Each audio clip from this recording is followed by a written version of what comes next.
Assalamualaikum warahmatullahi wabarakatuh. Ketemu lagi dengan saya Uswat Nusana. Kali ini di semester 5 mata kuliah mesin learning. Di mata kuliah mesin learning pada UTS kali ini diperintahkan untuk mengerjakan soal menggunakan Python. Yang pertama itu regresi linear, kemudian yang kedua adalah klasifikasi, di mana datanya telah diberikan oleh dosen. Untuk regresi linear yaitu social network x.csv, untuk classification-nya ada iris.csv. Jadi langsung saja ke nomor 1.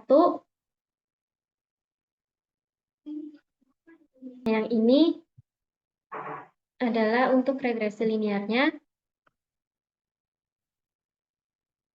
Pertama-tama kita akan mengimport pandas dan juga NumPy. Ini pandas itu untuk membaca file CSV-nya, sedangkan NumPy itu default-nya menurut saya default di Jupyter Notebook ini atau di Python. Sini kemudian saya menggunakan fungsi pembacaan file CSV yaitu pd atau pandas.read_csv, kemudian file CSV-nya.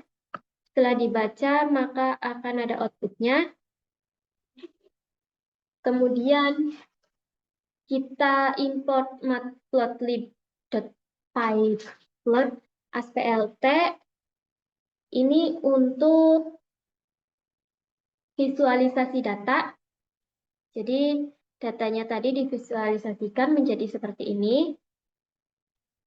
Kemudian untuk fungsi import matplotlib ini juga bisa untuk perhitungan persebaran data. Ini rumus persebaran datanya. Di tugas itu diperintahkan untuk age sama estimated salary. Jadi age-nya itu di X, estimated salary-nya itu di Y. Persebarannya datanya seperti ini, atau tersebar tidak merata atau tidak berpola. Selanjutnya, kita membuat regresi linear sederhananya. Kita fungsinya from ke sklearn import linear model. Di sini fungsinya itu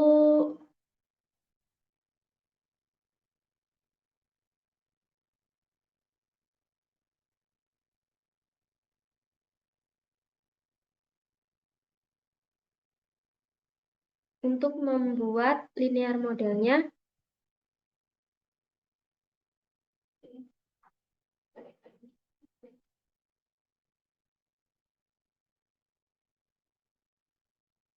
Benar.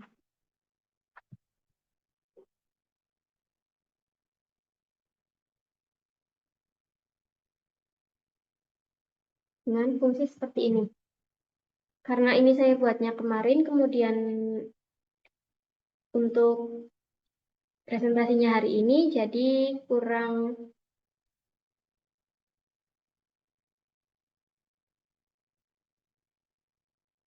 ini informasinya. Kita run dari awal saja.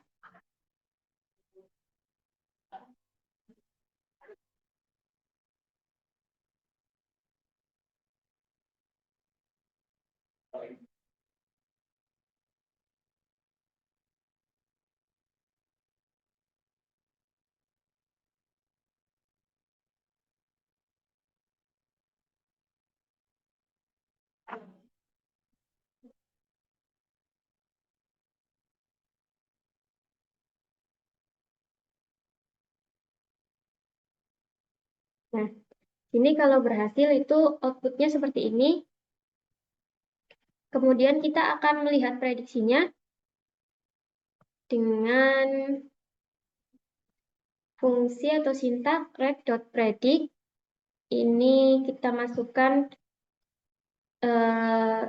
angka sembarang atau terserah mau berapa, 3 atau berapa. Di sini saya memakai 3. Outputnya array Ini ya. Kemudian kita mencoba mencari koefisiennya. Koefisiennya sudah ditemukan, kemudian mencari interceptnya. Lalu kita membuat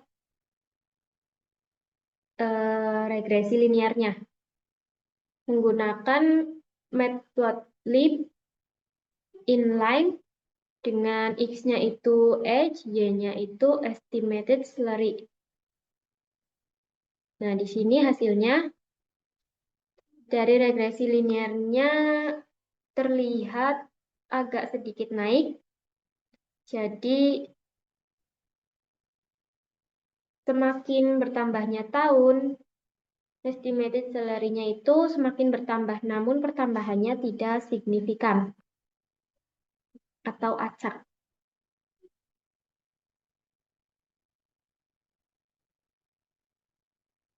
Selanjutnya untuk klasifikasi data. Yang pertama, klasifikasi naive Bayes. Di sini seperti tadi, kita akan mengimport datanya, yaitu data iris.csv. Seperti ini datanya. Nah, kita akan mencari nilai X dan Y-nya supaya bisa diklasifikasi. X-nya sudah ketemu, X-nya dengan sintaks seperti berikut.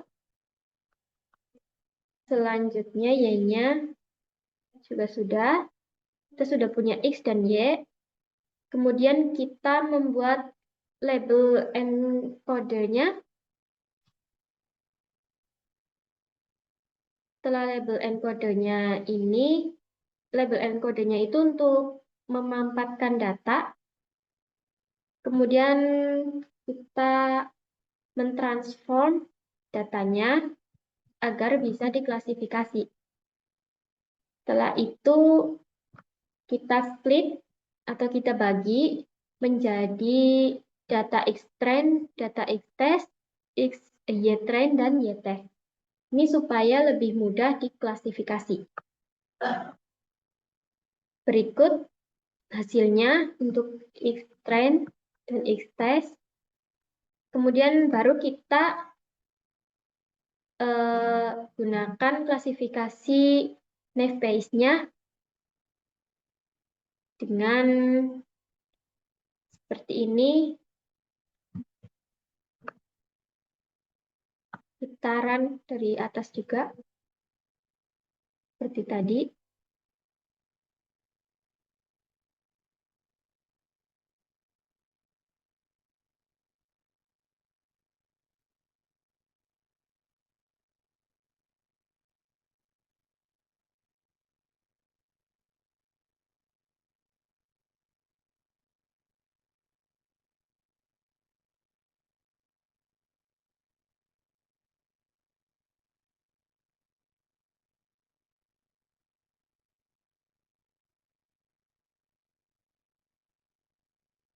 Ini sudah berhasil klasifikasi naive Bayes-nya.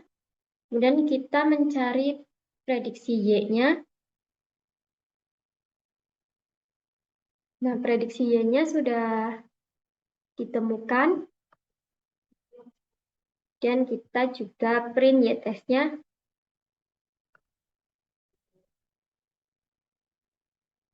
Kita akan mengecek akurasi, skor akurasinya atau akurat atau tidaknya klasifikasi tersebut.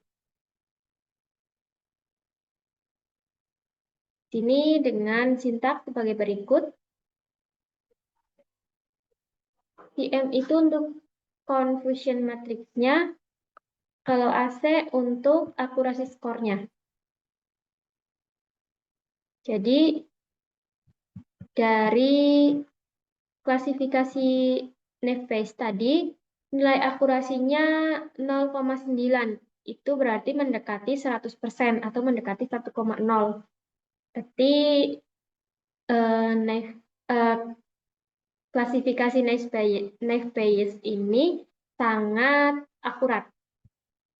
Selanjutnya, klasifikasi yang kedua adalah KNN classification atau K-Neighbor classification.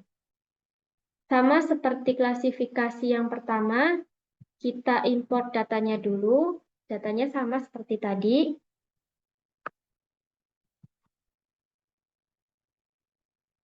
Kemudian kita juga mencari nilai X dan Y-nya sama.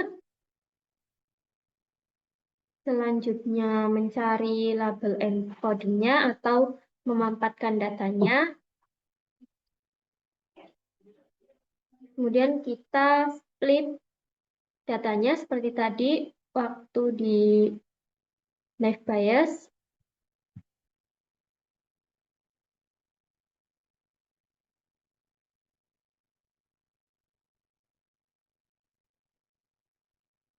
Nah, ini yang berbeda dari naive Bayes hanya ininya. From scalar neighbors import neighbors classifier. Jadi hanya berbeda sintaks ininya saja dan juga nanti untuk pengecekannya. Ini juga sama, ada Y-pred atau prediksi Y-nya.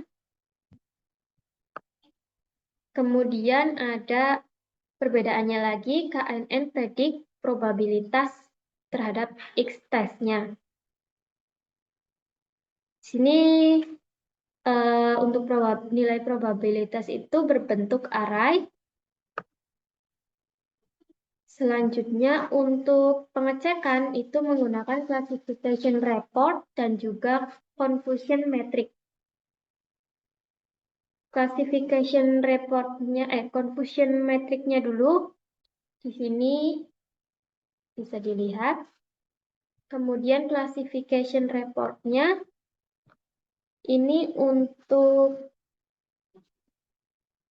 precisionnya sampai 0,90. Berarti klasifikasi menggunakan KNN juga mendekati 1,0 atau sangat presisi ya. Sama seperti klasifikasi naive Bayes tadi. Sekian penjelasan dari saya, kurang lebihnya mohon maaf. Wassalamualaikum warahmatullahi wabarakatuh.